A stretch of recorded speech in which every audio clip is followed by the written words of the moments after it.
restore conservative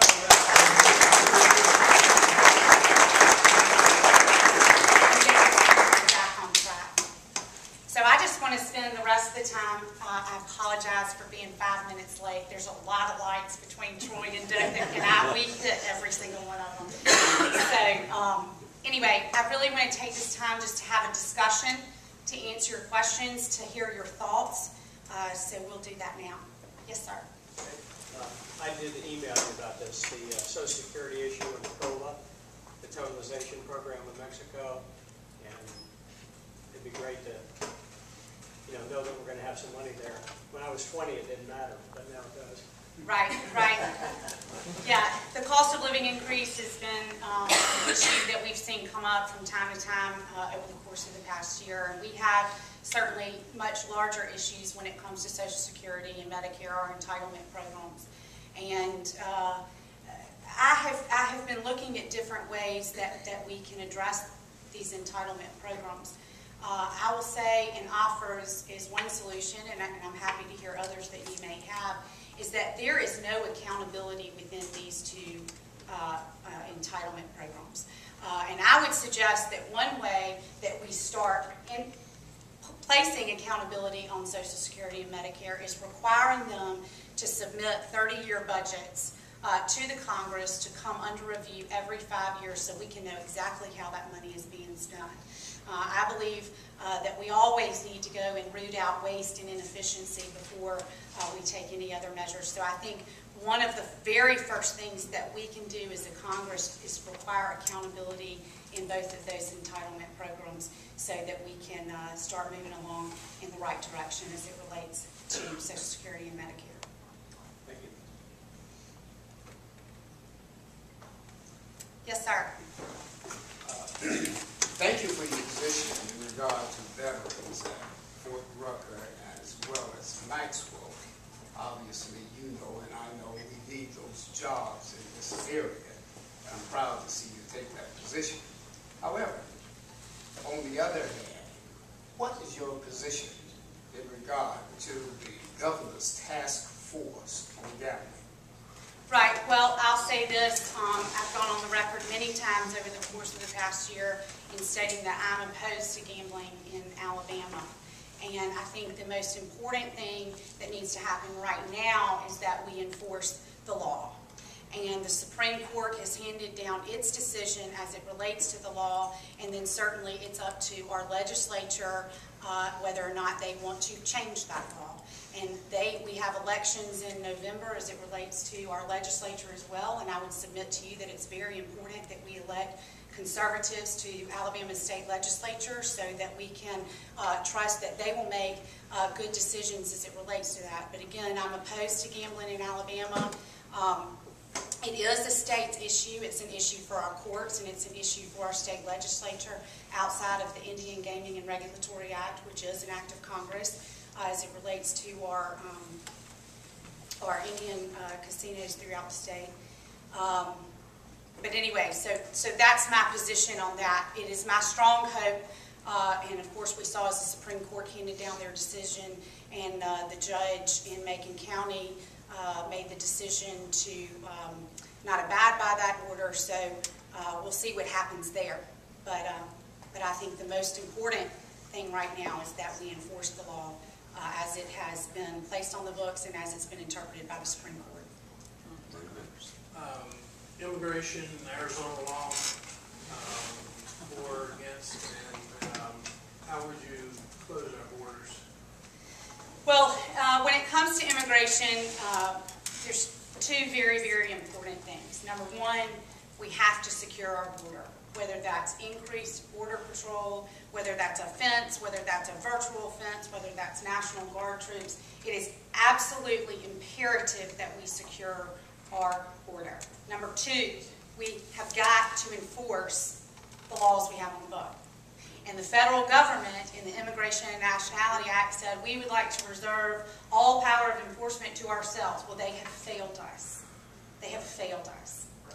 And that's why you see states like Arizona and local municipalities like Montgomery, Alabama, enacting laws to deal with the situation that the federal government said they wanted full control over, and they have failed.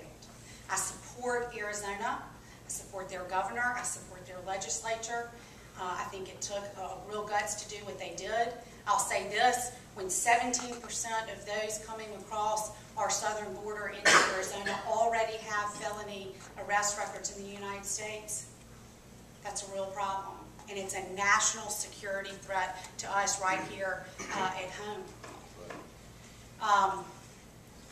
On the city council in Montgomery a couple of years ago, this issue came up and it was right before the 2008 elections, and it was when we were talking about immigration, and there was a large interest throughout our local communities and nationwide as to what was going to happen.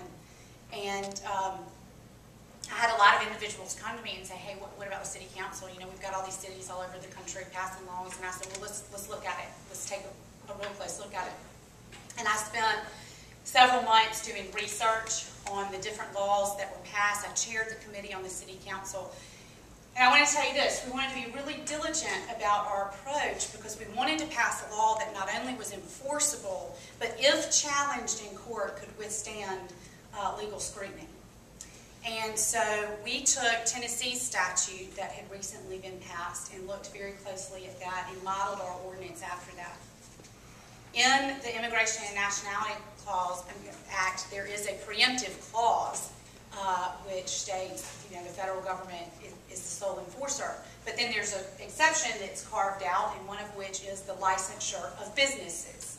And so we took that exception and crafted an ordinance where we said, if a business owner in Montgomery knowingly harbors illegal aliens and hires them, that if that is made known, we have the ability to take away their privilege to do business in the city of Montgomery for violation of that law. Doesn't make the city of Montgomery or any other municipality or Arizona to look at and check whether or not documentation is correct. But if you do everything that the federal government requires, and you can show that, whether it's through your I-9s or E-Verify or whatever you use, then at that point in time, the responsibility is off of the employer. Because again, the federal government has failed us. So that's my stance on immigration. I will never support any legislation with the word amnesty in it. This is, I'll tell you one other important thought that I have about this issue, and this has come up throughout conversations like this and meeting with people and having these discussions. You know, what's going on in our southern border right now, and I mentioned this briefly, is a national security threat. But what's very concerning is the fact that the corruption that's taking place in the Mexican police departments and the Mexican military is now starting to infiltrate our border patrol. And that is a serious threat.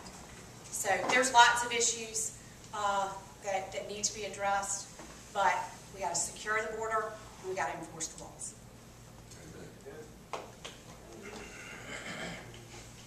Comments are welcome too. You don't just have to ask a question. Yes, sir. I had a question. Illegal immigration certainly dominated the airwaves, but I think what might be getting lost in the discussion is the topic of legal immigration, which can be a completely separate topic. What are your thoughts on legal immigration as it pertains to the economy? And should we have more of it, less of it? Should it be more restricted? I mean, what are your thoughts, I guess, in general? No, I mean, we have a process in place that, you know, allows individuals to come into our country legally in order to work and contribute to our economy. And so I think that that's important. And I think that our country, you know, obviously is a country where we have, you know, I have lots of friends. I have a very, very close friend that's a naturalized citizen of the United States. And the problem is because of the discussion of illegal immigration, because illegal immigration is at the forefront, because there are so many flaws in the way that our federal government is choosing to address this issue, you're right, it has gotten lost. You know, there are a lot of opportunities and good jobs for people who do want to come into this country legally and contribute. Well, I guess just to follow up, I read an article in Inc. magazine